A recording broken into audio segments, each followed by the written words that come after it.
Praise Lord. നിങ്ങൾ എല്ലാവരെയും blessed മോർണിംഗിലേക്ക് യേശു ക്രിസ്തുവിന്റെ നാമത്തിൽ സ്വാഗതം ചെയ്യുന്നു.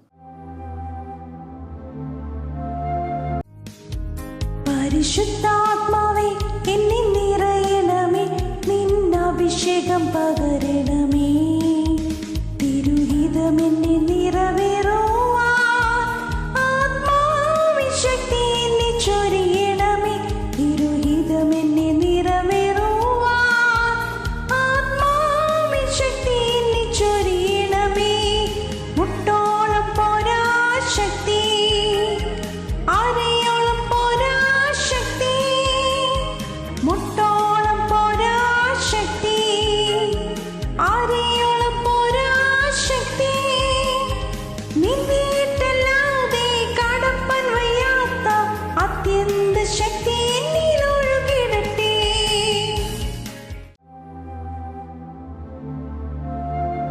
പ്രിയരെ, അനുഗ്രഹിക്കപ്പെട്ട ഒരു പ്രഭാതം കൊണ്ട് നമ്മുടെ ജീവിതത്തിൽ അനുവദിച്ചു തന്ന വലിയവനായ ദൈവത്തെ നമുക്ക് ഒരുമിച്ച് ചേർന്ന് നന്ദി പറയാം.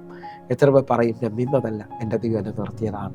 ഒന്നുകൂടെ പറഞ്ഞു കഴിഞ്ഞാൽ 2025 സെപ്റ്റംബർ മാസം 30 വരെയും എന്നെയും എൻ്റെ കുടുംബത്തെയും കണ്ണിലെ കൃഷ്ണമണി പോലെ സൂക്ഷിക്കുകയും വിടുവിക്കുകയും ചെയ്ത വലിയവനായ ദൈവത്തിന് നന്ദി പറഞ്ഞുകൊണ്ട് ഈ പ്രഭാത ചിന്തയിലേക്ക് നമുക്ക് ഒരുമിച്ച് അടുത്തു വരാം.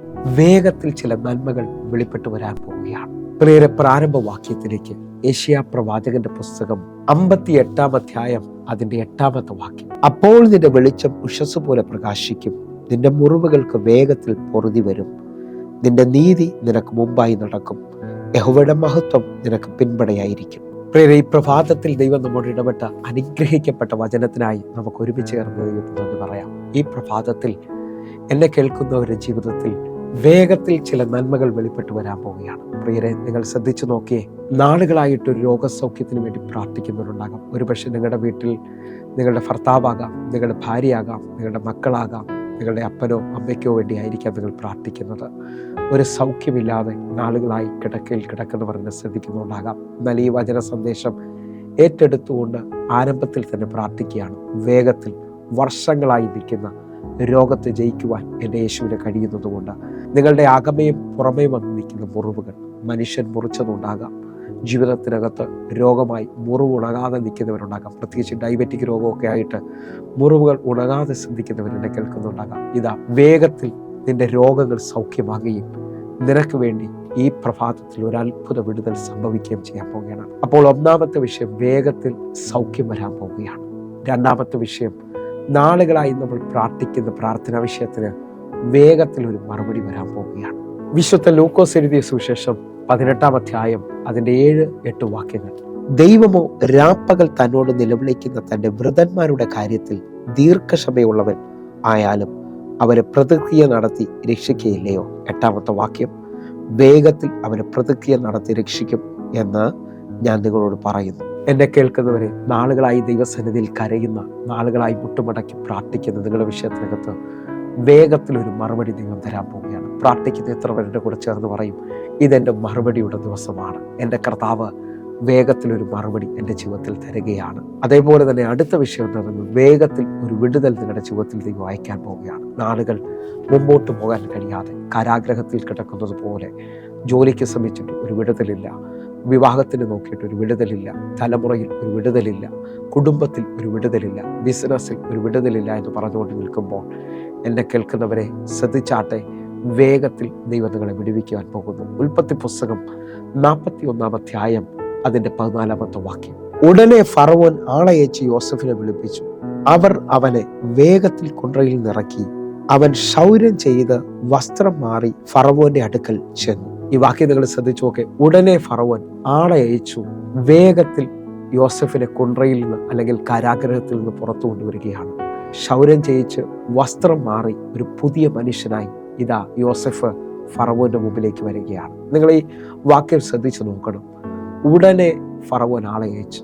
മന്ത്രിമാരോടോ താഴെ നിൽക്കുന്നവരോടോ ഫറവോൻ പറയുകയാണ്, യോസഫിനെ വേഗത്തിൽ കൊണ്ടുവരിക എന്ന് പറയുമ്പോൾ മന്ത്രിമാർ പറയാ, ഞങ്ങൾ അന്വേഷിക്കട്ടെ, നോക്കട്ടെ എന്നൊന്നുമല്ല പറയുന്നത്. നിങ്ങൾ വിശ്വസിക്കാൻ പറ്റുമെങ്കിൽ നാളുകളായി പെൻഡിങ് കിടക്കുന്ന ജോലിയിൽ വേഗത്തിൽ നിങ്ങൾക്കൊരു വിടുതൽ വരാൻ പോവുകയാണ്. നാളുകളായിട്ട് അഡ്മിഷൻ കിട്ടാതെ നിൽക്കുന്ന തലമുറയ്ക്ക് വേഗത്തിൽ ഒരു അത്ഭുതം സംഭവിക്കാൻ പോവുകയാണ്. വേഗത്തിൽ ആ വിവാഹം ഉറയ്ക്കാതെ നിൽക്കുന്നവർക്ക് വേഗത്തിൽ ഒരു അത്ഭുതം നടക്കാൻ പോവുകയാണ്. നിങ്ങൾ എത്ര പേര് എൻ്റെ കൂടെ ചേർന്നുകൊണ്ട് വേഗത്തിൽ എന്നുള്ള പദം സ്വീകരിക്കുവാൻ തയ്യാറാകും? കർത്താവ് നമ്മുടെ ജീവിതത്തിനകത്ത് വേഗത്തിൽ ഒരു അത്ഭുതം ചെയ്യാൻ പോകുന്നു. അങ്ങനെ തന്നെ ശ്രദ്ധിക്കുന്നവരോട് വിളിച്ചു പറയുകയാണ്, പത്രോസിനെ കാരാഗൃഹത്തിൽ ഹെരോദാവ് പൂട്ടിയിരിക്കുകയാണ്. അടുത്ത ദിവസം യാക്കോബിനെ കൊന്നതുപോലെ അവൻ പ്ലാൻ ചെയ്തിരിക്കുന്നു.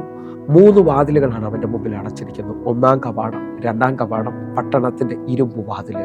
പത്രോസിന്റെ കാരാഗൃഹത്തിന് മുമ്പിൽ 16 ചേവകർ കാവൽ നിൽക്കുകയാണ്. 16 പടയാളികൾ നിൽക്കുകയാണ്. എന്നെ കേൾക്കുന്നവരെ, നിങ്ങൾ ശ്രദ്ധിക്കാൻ പറ്റുമെങ്കിൽ ഇത്രയും ബലത്തോടെ കാത്തുകൊണ്ടിരിക്കുന്ന, ഇത്രയും ബലത്തിൽ ബന്ധിച്ചിരിക്കുന്ന പത്രോസിന്റെ കാരാഗൃഹത്തിൽ ദൂതനിറങ്ങി അവനെ തട്ടി വിളിച്ചിട്ട് വേഗത്തിൽ എഴുന്നേൽക്കുക എന്ന് പറയുകയാണ്. എന്നെ കേൾക്കുന്നവർ വിശ്വസിക്കുന്നുണ്ടെങ്കിൽ ഈ പ്രഭാതത്തിൽ എൻ്റെ ദൈവം ഇനി ഒരിക്കലും സാധ്യമല്ല, ഇനി ഒരിക്കലും ചെല്ലാൻ കഴിയത്തില്ല, ഇനി ഒരിക്കലും ആ വാതിൽ തുറക്കത്തില്ലെന്ന് പറയുമ്പോൾ വേഗത്തിൽ ദൂതന്മാർ ഞങ്ങൾക്ക് വേണ്ടി ചലിക്കാൻ പോവുകയാണ്. ഈ പ്രഭാതത്തിൽ അങ്ങനെ തന്നെ വിശ്വസിച്ചുകൊണ്ട് ആമേൻ പറയണം. എൻ്റെ ദൈവം എൻ്റെ അരാജ്യങ്ങളുടെ വാതിൽ തുറക്കാൻ പോവുകയാണ്. അസാധാരണമായ ദൈവിക പ്രവൃത്തികൾ എൻ്റെ മുമ്പിൽ വെളിപ്പെട്ട് വരാൻ പോവുകയാണ്. അപ്പോൾ ഒന്നാമത്തെ ചിന്ത, സൗഖ്യം വരികയാണ് വേഗത്തിൽ. രണ്ടാമത്, പ്രാർത്ഥനയിൽ വേഗത്തിൽ ഒരു മറുപടി വരികയാണ്. മൂന്നാമത്, വേഗത്തിൽ ഒരു വിടുതൽ കർത്താവ് നിങ്ങളുടെ ജീവിതത്തിൽ അയക്കുകയാണ്. നാലാമത്തെ ചിന്ത, വേഗത്തിൽ നിങ്ങളുടെ ജീവിതത്തിൽ അല്ലെങ്കിൽ നിങ്ങളുടെ സ്ഥിതിക്ക് ദൈവം ഒരു മാറ്റം കൊണ്ടുവരാൻ പോവുകയാണ്. ലൂക്കോസിന്റെ സുവിശേഷം 15-ാം അധ്യായം അതിന്റെ 22-ാമത്തെ വാക്യം, അപ്പൻ തന്റെ ദാസന്മാരോട് വേഗത്തിൽ മേൽത്തരമായ അങ്കി കൊണ്ടുവന്ന് ഇവനെ ധരിപ്പിക്കുവിൻ, ഇവന്റെ കൈക്ക് മോതിരവും കാലിന് ചെരുപ്പും ഇടുവിൻ. എന്നെ കേൾക്കുന്നവരുണ്ടെങ്കിൽ വ്യക്തമായി വചനത്തെ സ്വീകരിച്ചു. തകർന്നു പോയ, ഇനി വഴിയില്ലെന്ന് പറഞ്ഞ, മുമ്പോട്ട് പോകാൻ ഇനി ഒരു മാർഗമില്ല, എല്ലാം അവസാനിച്ചെന്ന് പറഞ്ഞ് നിങ്ങളുടെ ജീവിതത്തിനകത്തൊരു ഭയങ്കര മാറ്റം എൻ്റെ ദൈവം തരുവാൻ പോകുകയായി. പ്രഭാതത്തിൽ അങ്ങനെ തന്നെ വിശ്വസിച്ചോ. വേഗത്തിൽ ഇതാ ദൈവം അല്ലെങ്കിൽ പിതാവ് പറയുകയാണ്, ഇവന്റെ മേളിലേക്ക് ഒരു മേൽത്തരമായ അങ്കി കൊണ്ട് പുതയ്ക്കുക. നിങ്ങളുടെ ജീവിതത്തിനകത്ത് തന്നെ വലിയൊരു മാറ്റം വിശ്വസിക്കാൻ പറ്റുമെങ്കിൽ വേഗത്തിൽ സംഭവിക്കാൻ പോകുന്നു. എൻ്റെ കർത്താവ് നിങ്ങളെ ആൾ മാറിയവരെ പോലെ ആക്കാൻ പോവുകയാണ്. ഞാനിത് വിശ്വസിക്കുന്നു, അതുകൊണ്ട് ഞാനിത് പ്രസംഗിക്കുകയാണ്. ജീവിതത്തെ മാറ്റിമറിക്കാൻ കഴിയുന്ന വേഗത നിങ്ങളുടെ ജീവിതത്തിനകത്തൊരു ഭയങ്കര മാറ്റം കൊണ്ടുവരാൻ പോകും. പ്രത്യേകിച്ച് മിനിസ്റ്റർ ചെയ്യുന്നവർ, ദൈവവേല ആഗ്രഹിക്കുന്നവർ, നിങ്ങളുടെ ജീവിതത്തിനകത്ത് സുവിശേഷത്തിന്റെ ശക്തി അല്ലെങ്കിൽ ദൈവവചനം വേഗത്തിൽ വ്യാപിക്കുവാൻ പോവുകയാണ്. നിങ്ങൾ വിശ്വസിക്കുന്നവരാണെങ്കിൽ 2 തെസ്സലോനിക്കർക്ക് എഴുതിയ ലേഖനം 3-ാം അധ്യായം അതിന്റെ 1-ാമത്തെ വാക്യം, ഒടുവിൽ സഹോദരന്മാരെ, കർത്താവിന്റെ വചനം നിങ്ങളുടെ അടുക്കൽ എത്തിയതുപോലെ വേഗം വ്യാപിച്ച് മഹത്വപ്പെടുവാനും. ഈ വചനത്തിന്റെ ആഴം, നമ്മുടെ അടുക്കലേക്ക് കർത്താവിന്റെ വചനം എത്തിയതുപോലെ ദൈവത്തിന്റെ വചനം വേഗത്തിൽ വ്യാപിക്കുവാനും ദൈവമഹത്വം വെളിപ്പെടേണ്ടതിനായിട്ടും. എന്നെ കേൾക്കുന്നവരെ, സുവിശേഷം വ്യാപിക്കുവാനായിട്ട് എത്രവർ ആഗ്രഹിക്കുന്നു? ഒരു വലിയ ദൈവപ്രവർത്തിക്കായി ആഗ്രഹിക്കുന്നവർ, നമ്മുടെ മിനിസ്ട്രിയിൽ, നാം ആയിരിക്കുന്ന ചർച്ചയിൽ സുവിശേഷം വ്യാപിക്കേണ്ടതിനായിട്ട്, സഭയിൽ വലിയ ജനപ്പെരുപ്പം ഉണ്ടാകേണ്ടതിനായിട്ട്, വലിയ ദൈവപ്രവർത്തിക്കായി നമുക്ക് ആഗ്രഹിക്കാം. ഒറ്റ വാക്യം കൂടെ ഇതിനെ ചേർന്ന് വായിക്കാൻ ആഗ്രഹിക്കുന്നു. മാർക്കോസിന്റെ സുവിശേഷം 1-ാം അധ്യായം അതിന്റെ 28-ാമത്തെ വാക്യം, അവന്റെ ശ്രുതി വേഗത്തിൽ ഗലീല നാടെങ്ങും പരന്നു. എന്നെ കേൾക്കുന്നവരുണ്ടെങ്കിൽ ഈ വചനത്തെ ഒന്ന് സ്വീകരിച്ചേ. ശ്രുതി വേഗത്തിൽ ഗലീല നാടെങ്ങും പരന്നു. സുവിശേഷം പരക്കാൻ പോവുകയാണ്. ഞാനും നിങ്ങളും ജീവിക്കുന്ന ദൈവത്തിന്റെ സാക്ഷിയായി തീരാൻ പോവുകയാണ്. അങ്ങനെ വിശ്വസിക്കുന്നവരുണ്ടെങ്കിൽ ഈ അവസാന മിനിറ്റിൽ ഹൃദയത്തിനകത്തൊന്ന് പറഞ്ഞു, വേഗത്തിൽ ചില അത്ഭുതങ്ങൾ സംഭവിക്കാൻ പോകുന്നു, വേഗത്തിൽ ചില നന്മകൾ കാണാൻ പോവുകയാണ്. കർത്താവേ, ഞങ്ങൾ ഒരുമിച്ച് ചേർന്ന് പ്രാർത്ഥിക്കുകയാണ്. ഇന്ന് ഞങ്ങൾ വിശ്വസിക്കുന്നു, വേഗത്തിൽ ചില അത്ഭുതങ്ങൾ വെളിപ്പെടാൻ പോകുന്നു, വേഗത്തിൽ വലിയ ദൈവപ്രവൃത്തികൾ വെളിപ്പെടാൻ പോകുന്നു. കർത്താവേ, എന്നെ കാണുന്ന ഓരോ മക്കൾക്കുമായി പ്രാർത്ഥിക്കുന്നു. അവരുടെ തടസ്സങ്ങൾ മാറി വേഗത്തിൽ നന്മകൾ വെളിപ്പെട്ട് വരട്ടെ. യേശുവിന്റെ നാമത്തിൽ ഞാൻ പ്രാർത്ഥിക്കുന്നു. കേൾക്കണം പിതാവേ. ആമേൻ, ആമേൻ. പ്രിയരെ, ഈ പ്രഭാത സന്ദേശം നിങ്ങൾക്ക് അനുഗ്രഹമാകുന്നുവെങ്കിൽ നമ്മുടെ യൂട്യൂബ് ചാനൽ സബ്സ്ക്രൈബ് ചെയ്യും, ഫേസ്ബുക്കിലേക്ക് നിങ്ങൾ ജോയിൻ ചെയ്യണമെന്ന് ഓർപ്പിക്കുന്നു. അതേപോലെ തന്നെ ഈ ലിങ്കുകൾ നിങ്ങൾ മറ്റുള്ളവരിലേക്ക് എത്തിക്കുകയും ചെയ്യണമെന്ന് ഓർപ്പിക്കുകയാണ്. എല്ലാ ദിവസവും വൈകിട്ട് 6 മണിക്ക് നമുക്ക് സൂമിൽ ആരാധനയുണ്ട്. നിങ്ങളെ ഞാൻ ക്ഷണിക്കുകയാണ്. നമ്മുടെ ആരാധനകൾ നേരിട്ട് അറ്റൻഡ് ചെയ്യാൻ പറ്റുമെങ്കിൽ ഒരു പ്രാവശ്യമെങ്കിലും അറ്റൻഡ് ചെയ്യാൻ നിങ്ങൾ തയ്യാറാകണമെന്ന് ഓർപ്പിക്കുന്നു. കർത്താവ് നിങ്ങളെ അധികത്തിൽ മാനിക്കട്ടെ. God bless you. ആമേൻ.